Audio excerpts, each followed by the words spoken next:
بسم اللہ الرحمن الرحیم۔ اللہ کی پاکی بولتا ہے جو کچھ آسمانوں میں ہے اور جو کچھ زمین میں، اسی کا ملک ہے اور اسی کی تعریف، اور وہ ہر چیز پر قادر ہے۔ وہی ہے جس نے تمہیں پیدا کیا تو تم میں کوئی کافر اور تم میں کوئی مسلمان ہے، اور اللہ تمہارے کام دیکھ رہا ہے۔ اس نے آسمان اور زمین حق کے ساتھ بنائے اور تمہاری تصویر کی تو تمہاری اچھی صورت بنائی، اور اسی کی طرف پھرنا ہے، اور وہ جانتا ہے جو کچھ آسمان اور زمین میں ہے، اور جانتا ہے جو کچھ تم چھپاتے ہو اور ظاہر کرتے ہو، اور اللہ دلوں کی بات جانتا ہے۔ کیا تمہیں ان کی خبر نہ آئی جنہوں نے تم سے پہلے کفر کیا اور اپنے کام کا وبال چکھا، اور ان کے لیے دردناک عذاب ہے؟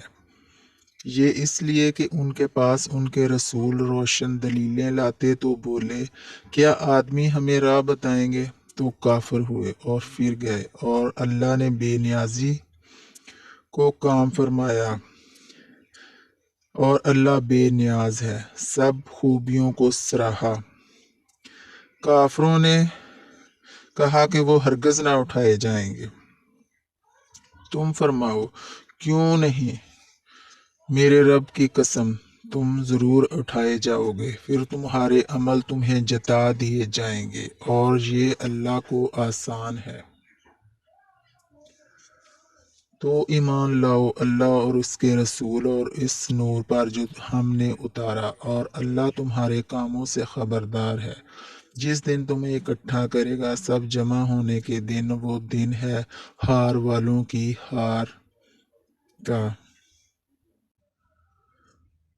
اور جو اللہ پر ایمان لائے اور اچھا کام کرے، اور اللہ اس کی برائیاں اتار دے گا اور اسے باغوں میں لے جائے گا جن کے نیچے نہریں بہہ رہی ہیں، کہ وہ ہمیشہ ان میں رہیں۔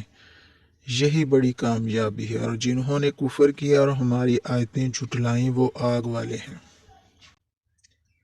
ہمیشہ اس میں رہے، اور کیا ہی برا انجام، کوئی مصیبت نہیں پہنچتی مگر اللہ کے حکم سے۔ اور جو اللہ پر ایمان لائے اللہ اس کے دل کو ہدایت فرما دے گا، اور اللہ سب کچھ جانتا ہے۔ اللہ کا حکم مانو اور رسول کا حکم مانو، پھر اگر تم منہ پھیرو تو جان لو کہ ہمارے رسول پر صرف ہمارے رسول کے ذمے پہنچا دینا ہے۔ اللہ ہے جس کے سوا کسی کی بندگی نہیں، اور اللہ ہی پر ایمان والے بھروسہ کریں۔ اے ایمان والو، تمہاری کچھ بیویاں اور بچے تمہارے دشمن ہیں، تو ان سے احتیاط رکھو، اور اگر معاف کرو اور درگزر کرو اور بخش دو تو بے شک اللہ غفور الرحیم ہے، بخشنے